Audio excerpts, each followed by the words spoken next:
বিভানে বহুত পলম কৰিলে দেখোন এতিয়ালৈকেতো আহি পাব লাগিছিল ফোন কৰিয়ে মাতো নেকি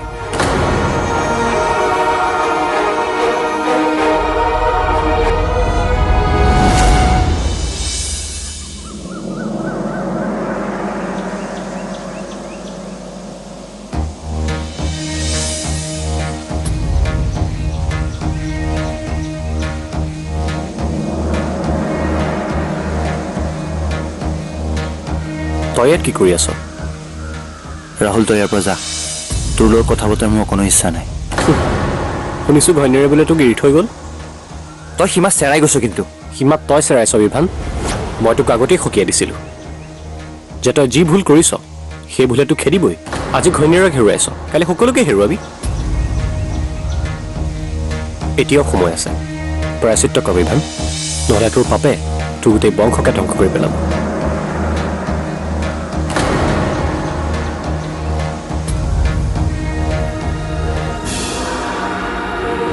ভয় খাব নালাগে বিভানক মই ফোন নকৰোঁ সি ইয়ালৈ অহাৰ আগতে মই ইয়াৰ পৰা গুচি যাম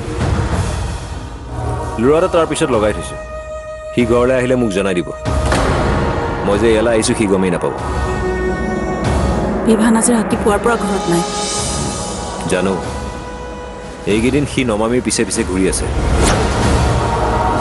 কি জানে আচল কথাটো কৈয়ে দিওঁ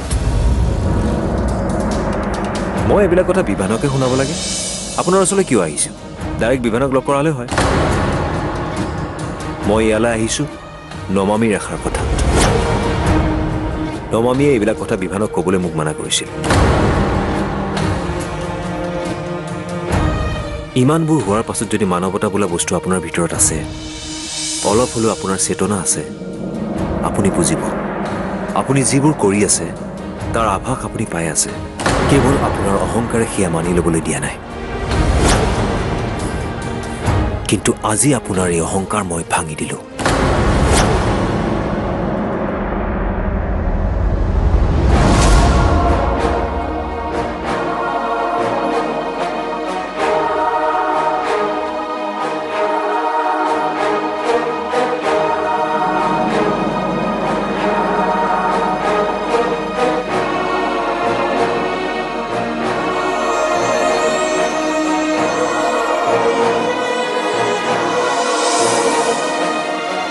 আজি ঘৈণীয়েৰক হেৰুৱাইছ কালি সকলোকে হেৰুৱাবি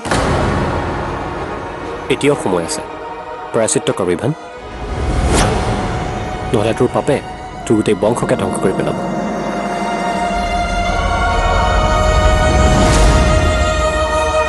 তাৰ পাছত বিভানৰ মনত আপোনাৰ প্ৰতি ইমান জাবৰ সোমোৱাই দিম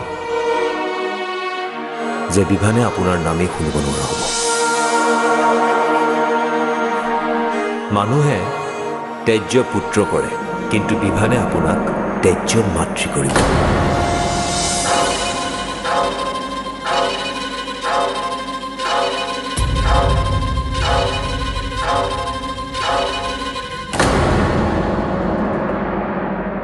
দাদা তুমি বিভানক সকলোবোৰ কথা কৈ দিলা নেকি বিভানে চাগে মাকক বহুত খং কৰিছে তুমি কথাবোৰ ক'বই নালাগিছিল হ'ল আকৌ আৰম্ভ তই অনবৰতে পেন পেনাই থাক কিয় হা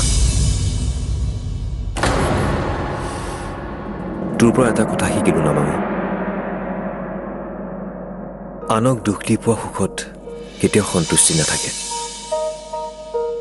অসন্তুষ্টিৰে সুখী হোৱাতকৈ সন্তুষ্টিৰে দুখী হৈ থকাই ভাল চিন্তা নকৰিবি মই বিভানক একো কোৱা নাই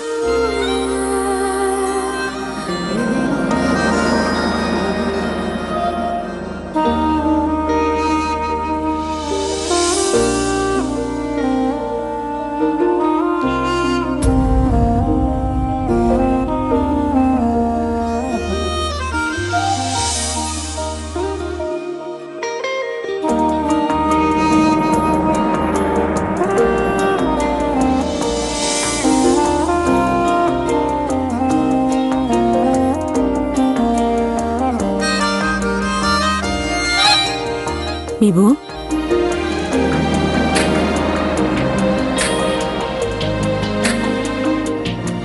বিভু অমা তুমি গাটো ভাল পোৱাই নাই নেকি নাই পোৱা ক'ত গৈছিলানো তুমি? নৱমীক চাবলৈ বৰ মন গৈ আছিল মা, সেইবাবে গুচি গ'লো তাইক চাবলৈ।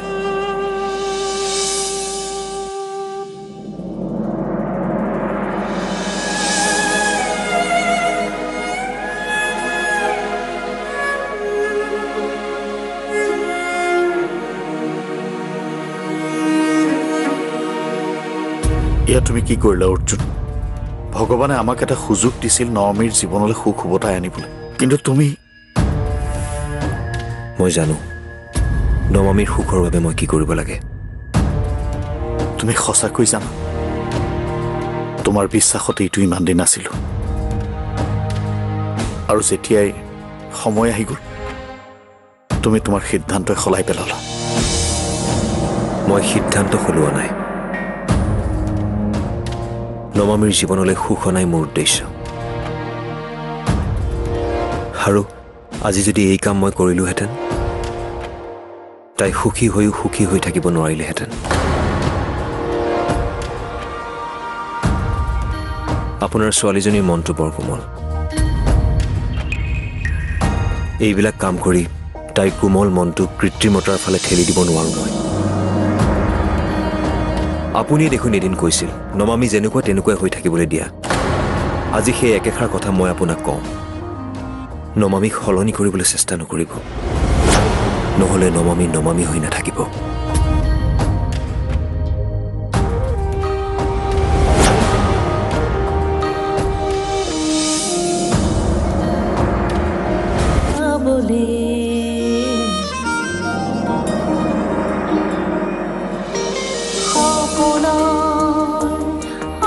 অপৰাধ নম্বৰ 2, আপুনি নিজৰ হ'বলগীয়া নাতিৰ হত্যাৰ কথা চিন্তা কৰিছিল। আৰু অপৰাধ নম্বৰ 3, আপুনি আপোনাৰ বোৱাৰীক ষড়যন্ত্ৰ কৰি ঘৰৰ পৰা উলিয়াই পঠিয়াইছিল আৰু আন এজনী ছোৱালীক বোৱাৰী কৰাৰ চেষ্টা চলাইছিল।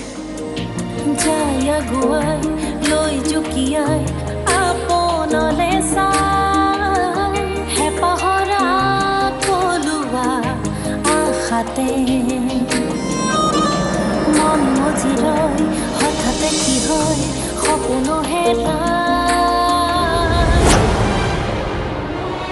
অপৰাধ নম্বৰ 4, আপুনি আপোনাৰ শাহুৰ হত্যাকাৰী।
মাহী,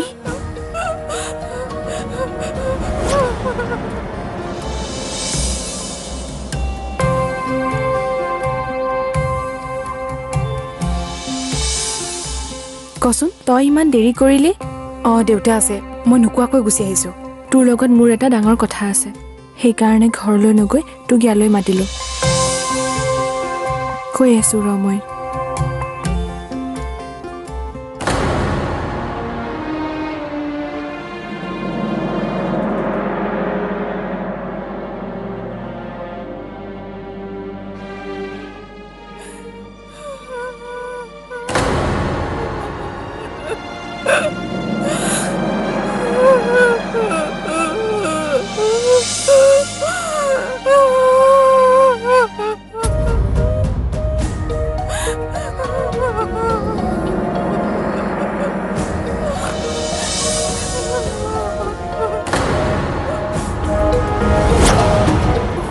কান্দি আছে অ'?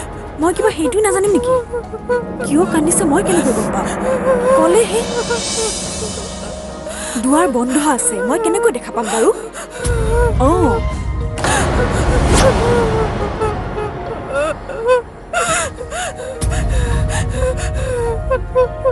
এঘণ্টামানৰ পৰা মাহীয়ে কান্দি আছে।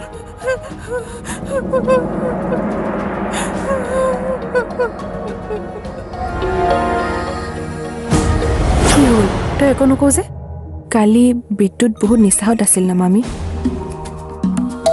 তহঁতে তাৰমানে কাজিয়া কৰিছ? নহয় অ', বিদ্যুতে নিচাহত মোক যিবোৰ কথা ক'লে সেইবোৰ শুনি তোৰ বাবেহে মোৰ বহুত চিন্তা হৈছে অ'। কি কৈছে বিদ্যুতে?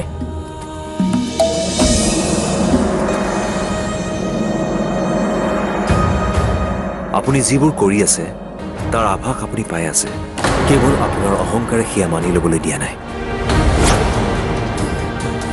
কিন্তু আজি আপোনাৰ এই অহংকাৰ মই ভাঙি দিলোঁ।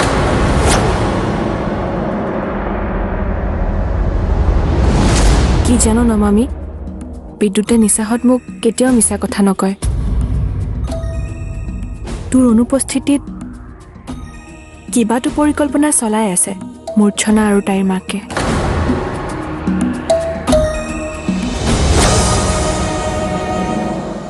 তোমাৰ এই চকুপানী বিভানৰ কাৰণে নহয়, তোমাৰ পুতলাটোৱে তুমি ভবাৰ দৰে আচৰণ নকৰাৰ কষ্টতহে তুমি কান্দিছা।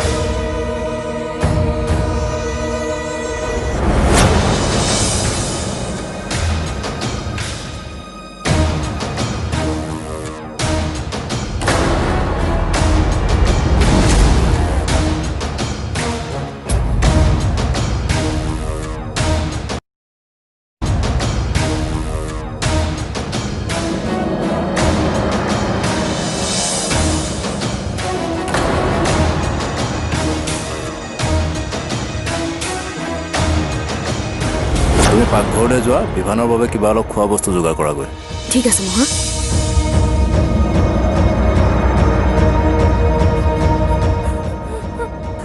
জানকী, জানকী, জানকী, কি হৈছে তোমাৰ জানকী? জানকী, ঘৰখন খোলা জানকী, জানকী।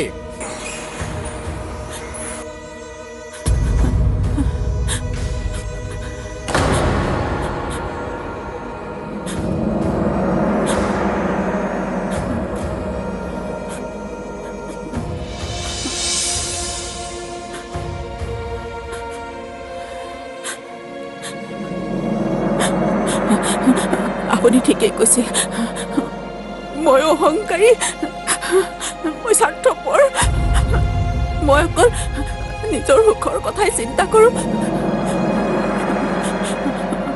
কওক মোৰ ভুলৰ শাস্তি কি হ'ব?